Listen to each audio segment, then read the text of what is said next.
Ouvrons notre Bible au livre de Daniel 9. Daniel chapitre 9. Prière de loin. Prière et loin annoncée. Prière et celui qui porte l'onction annoncée. Daniel 9, verset 1 à 3. Daniel considère le temps de la captivité. Verset 1. La date ici révèle que 14 ans se sont écoulés entre la précédente vision reçue par Daniel au chapitre 8 et cette prière. À la fin du chapitre 8, Daniel est épuisé, malade et confus au sujet de ce dont il a été témoin. Il lui a été montré que Yahweh va mettre fin au royaume de l'humanité et qu'il va discipliner le peuple juif. Apparemment, ces 14 années ont été une période de recherche pour Daniel et n'a pas remis en question que la discipline et le jugement sont mérités, mais Yahweh a promis qu'ils ne dureront pas éternellement. Alors Daniel cherche à découvrir quand Yahweh restaurera sa gloire. Daniel a appris des livres des prophètes, en particulier de Jérémie, que la désolation de Jérusalem continuerait 70 ans, qui touchaient à leur fin. Les promesses de Yahweh sont d'encourager nos prières, pas de les rendre inutiles. Et quand nous voyons l'exécution des promesses approcher, nous devrions les plaider pour elles plus sérieusement auprès de Yahweh. Daniel 9, verset 1 à 19. Sa confession du péché et la prière. Verset 5 à 6. Le peuple de Yahweh a péché de plusieurs façons. Il a été méchant et rebelle, ignorant les commandements de Yahweh. Quand Yahweh a envoyé des prophètes pour le confronter à propos de ses péchés, le peuple les a rejetés. Il avait persisté à vivre par lui-même, pas pour Yahweh, pour lui-même, pas pour Yahweh. Verset 15 à 16. Daniel demande à Yahweh de détourner sa colère de Jérusalem. Ce n'est pas une demande personnelle. Plutôt, Daniel demande à Yahweh de rétablir sa gloire dans le monde. Depuis que Yahweh a permis aux Babyloniens de conquérir Jérusalem et d'enlever le peuple, il n'y a pas eu de lieu physique spécifique où Yahweh est reconnu et adoré. La demande de Daniel n'est pas seulement d'avoir la maison, mais plutôt de voir la gloire de Jérusalem restaurée et la fin du fait que le nom de Yahweh est moqué par les nations païennes. Dans chaque prière, nous devons nous confesser non seulement des péchés dont nous avons été coupables, mais aussi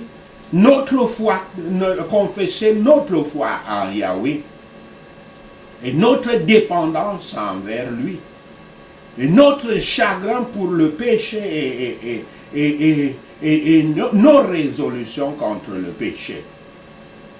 Ce doit être notre confession, le langage de nos convictions.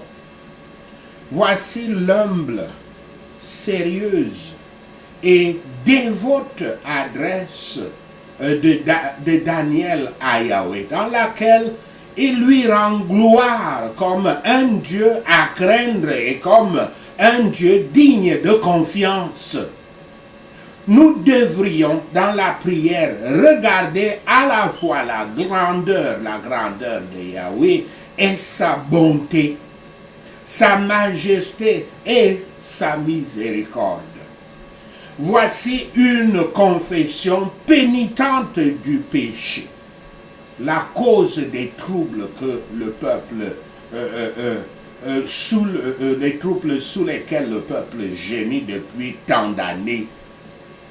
Tous ceux qui veulent trouver la miséricorde doivent donc confesser leurs péchés. Voici une reconnaissance auto-abaissante de la justice de Yahweh. Et c'est toujours la voie des vrais pénitents que de justifier ainsi Yahweh. Des afflictions sont envoyées pour amener les gens à se détourner de leurs péchés et à accomplir la vérité de Yahweh. Voici un appel de foi à la miséricorde de Yahweh. C'est un réconfort que Yahweh ait toujours été prêt à pardonner le péché. Il est encourageant de se rappeler que la miséricorde appartient à Yahweh, car il est convaincant et humiliant de se souvenir que la justice lui appartient. Il y a beaucoup de miséricorde dans Yahweh. Pas seulement le pardon, mais les pardons. Ici sont plaidés les reproches que que le peuple de Yahweh portait sous les ruines du sanctuaire de Yahweh. Le péché est un reproche pour tous, et spécialement pour le peuple de Yahweh. Les désolations du sanctuaire sont un chagrin pour tous les saints. Voici une demande sérieuse à Yahweh pour restaurer les Juifs captifs, pauvres à leur plaisir du passé. Je cite, Seigneur, écoute et fais, n'écoute pas et parle seulement, mais écoute et fais pour ce que personne d'autre ne peut faire. Et ne tarde pas. Fin de citation. Voici plusieurs moyens et arguments pour faire appliquer les pétitions. Fais-le pour l'amour du Seigneur Yahshua. Le Christ est le Seigneur de tous. Et à cause de Yahshua, Yahweh fait briller son visage sur les pécheurs quand ils se répandent et se tournent vers lui. Dans toutes nos prières, ceci doit être notre plaidoyer. Nous devons faire mention de sa justice et même la sienne seule. Le sérieux, humble, fervent et croyant de cette prière devrait toujours être suivi par nous. Daniel 9, versets 20 à 27. La révélation concernant la venue du Messie. Nous sommes là au 6e siècle avant le Christ. Versets 20 à 23. Daniel est encore en prière le soir quand l'ange Gabriel lui apparaît dans un vol rapide. Daniel reconnaît l'ange à partir de sa vision précédente, il y a 14 ans, dans Daniel 8, verset 15 à 26. Une réponse est immédiatement envoyée à la prière de Daniel et elle est très mémorable. Nous ne pouvons pas maintenant nous attendre à ce que Yahweh envoie des réponses à nos prières par les anges, mais si nous prions avec ferveur pour ce que Yahweh a promis, nous pouvons par la foi prendre la promesse comme réponse immédiate à la prière. Car celui qui a promis est fidèle. Il a dit, sa parole ne retourne jamais à lui non accomplie, c'est-à-dire vide. Versets 24 à 27.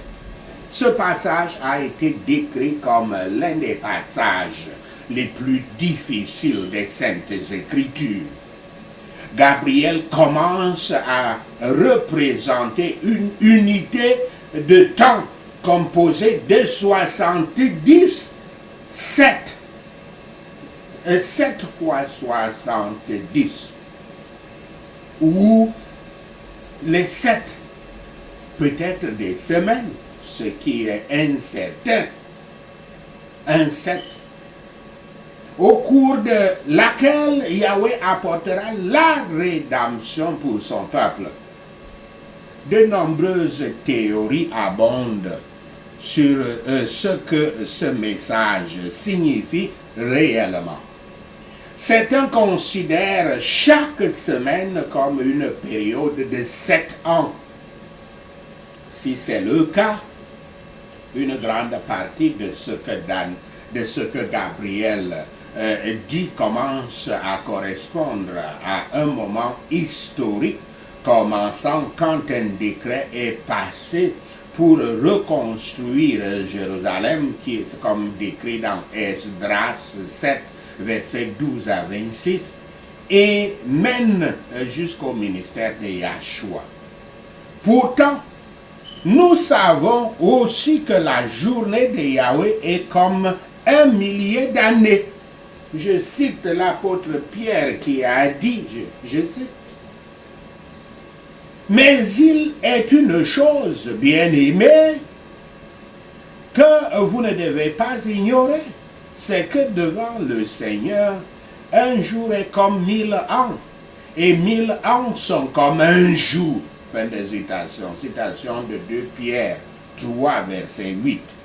Par conséquent, si un 7 signifie une semaine, comme dans la création, un 7 pourrait aussi bien être 7000 de nos ans.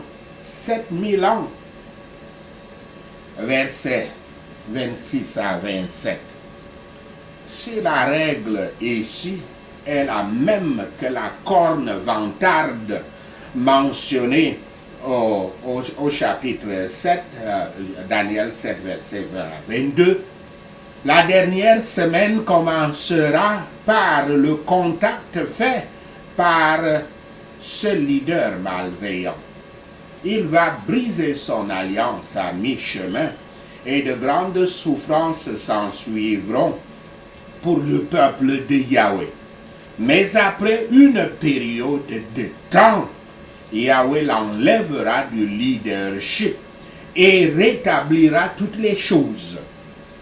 Daniel a eu une rédemption beaucoup plus grande et plus glorieuse qui lui a été révélée, que Yahweh travaillerait pour son Église dans les derniers jours. Ceux qui veulent connaître le Christ et sa grâce doivent être beaucoup en prière. L'offrande du soir était un type de grand sacrifice que Yahshua devait offrir au soir du monde. En vertu de ce sacrifice, la prière de Daniel fut acceptée. Et pour cette raison, cette glorieuse découverte de l'amour rédempteur lui a été faite. Nous avons au verset 24 à 27 l'une des prophéties les plus remarquables de Yahshua, de la venue de Yahshua, de sa venue et de son salut.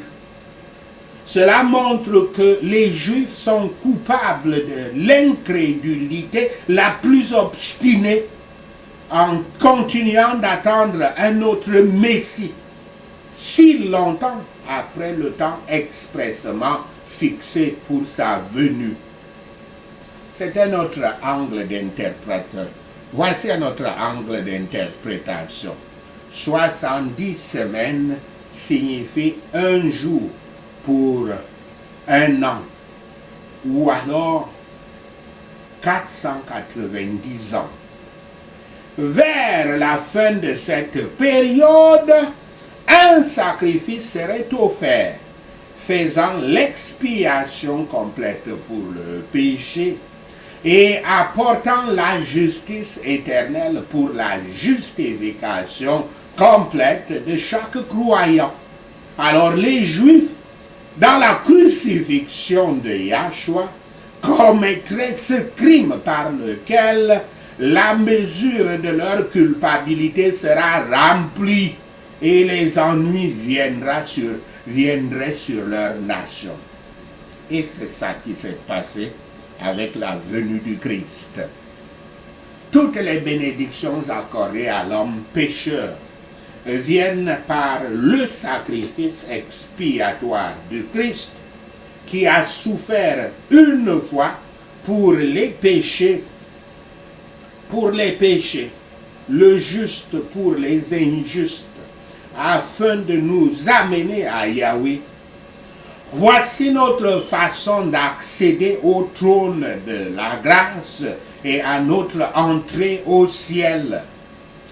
Ceci scelle la conclusion de la prophétie et confirme l'alliance avec la multitude. Et tandis que nous nous réjouissons des bénédictions du salut, nous devrions nous souvenir de ce qu'ils ont coûté aux Rédempteurs. Comment peuvent-ils échapper à ceux qui négligent un si grand salut? Sachez ceci, et le Seigneur Yahweh vous bénira. Amen. Alléluia. Prenons ces points de prière basés sur Daniel 9. Prions ces prières de confession et de repentance. Yahweh, le Dieu grand et impressionnant, qui garde son alliance d'amour avec ceux qui l'aiment et qui gardent ses commandements, nous avons péché et mal agi au nom de Yahshua le Messie. Nous avons été méchants et nous nous sommes rebellés. Nous nous sommes détournés de tes commandements et de tes voies au nom de Yahshua le Messie. Nous n'avons pas écouté tes serviteurs, les prophètes, qui ont parlé en ton nom à nos rois, à nos princes, à nos pères et à tous les peuples du pays au nom de Yahshua le Messie.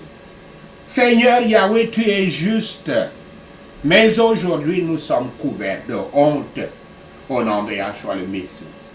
Nous, les membres de ton Église et tout son pays, de près et de loin, dans tous les pays où tu nous as dispersés, sommes couverts de honte à cause de notre infirmité envers toi, au nom de Yahshua le Messie. Notre infidélité envers toi, au nom de Yahshua le Messie. Nous et nos rois, nos princes et nos ancêtres sommes couverts de honte, Yahweh, parce que nous avons péché contre toi, au nom de Yahshua le Messie. Yahweh, notre Dieu, est miséricordieux et pardonne, même si nous nous sommes rebellés contre lui, au nom de Yahshua le Messie. Nous n'avons pas obéi à l'Éternel, notre Dieu, ni observé les lois qu'il nous a données par l'intermédiaire de ses serviteurs, les prophètes, et par l'intermédiaire de son Fils, Yahshua, au nom de Yahshua le Messie. Toute votre Église a transgressé toute ton Église a transgressé ta loi et s'est détournée, refusant de t'obéir au nom de Yahshua le Messie. C'est pourquoi les malédictions et les jugements jurés, écrits dans la loi de Moïse, serviteur de Dieu, ont été répandus sur nous, parce que nous avons péché contre toi, au nom de Yahshua le Messie. Tu as accompli les paroles qui ont été proférés contre nous et contre nos dirigeants en nous causant un grand désastre au nom de Yahshua le Messie. Sous tout le ciel, rien n'a jamais été fait comme ce qui a été fait dans ton temple au nom de Yahshua le Messie. Comme il est écrit dans la loi de Moïse, tout ce désastre est venu sur nous, mais nous n'avons pas cherché la faveur de Yahweh notre Dieu en nous détournant de nos péchés et en prêtant attention à ta vérité au nom de Yahshua le Messie. Yahweh n'a pas hésité à porter le désastre sur nous, car l'Éternel, notre Dieu, est juste dans tout ce qu'il fait. Pourtant, nous ne lui avons pas obéi au nom de Yahshua le Messie. Maintenant, toi, Yahweh, notre Dieu, qui a fait sortir ton peuple d'Égypte d'une main puissante et qui t'a fait un nom qui dure jusqu'à ce jour, nous avons péché, nous avons commis une erreur au nom de Yahshua le Messie. Seigneur Yahweh, en accord avec tous tes actes de justice, détourne ta colère et ta colère de ton église, ta ville, ta colline sainte et ton serviteur au nom de Yahshua le Messie. Nos péchés et nos iniquités, nos péchés et les iniquités de nos ancêtres ont fait de ton Église et de ton peuple un objet de mépris pour tous ceux qui nous entourent au nom de Yahshua le Messie. Maintenant, Père Yahweh, notre Dieu, écoute les prières et les supplications de ton serviteur Zanassémé au nom de Yahshua le Messie. À cause de toi, Seigneur, regarde avec faveur ton sanctuaire désolé au nom de Yahshua le Messie. Écoute notre Dieu et écoute, ouvre les yeux, ouvre les oreilles notre Dieu et écoute, ouvre tes yeux et vois la désolation de l'église qui porte ton nom au nom de Yahshua le Messie. Nous ne te demandons pas parce que nous sommes justes, mais à cause de ta grande miséricorde au nom de Yahshua le Messie. Seigneur Yahweh, écoute. Seigneur, pardonne. Éternel, écoute et agis au nom de Yahshua le Messie. À cause de toi, mon Dieu, ne tarde pas, car ton Église et ton peuple portent ton nom au nom de Yahshua le Messie. Dès que je commencerai à prier, qu'une parole soit adressée à toi, Éternel. Alors, si j'ai trouvé grâce à tes yeux, envoie ton ange pour venir me le dire au nom de Yahshua le Messie. Père Yahweh, fais venir ton ange pour me donner un aperçu et comme pour me donner la connaissance et la compréhension. Merci Seigneur d'avoir entendu nos prières. Merci Père pour tes réponses à nos prières. Seigneur, nous te rendons gloire, nous te louons, nous t'adorons, nous bénissons ton Saint-Nom. Au nom de Yahshua le Messie, nous prions. Amen. Alléluia.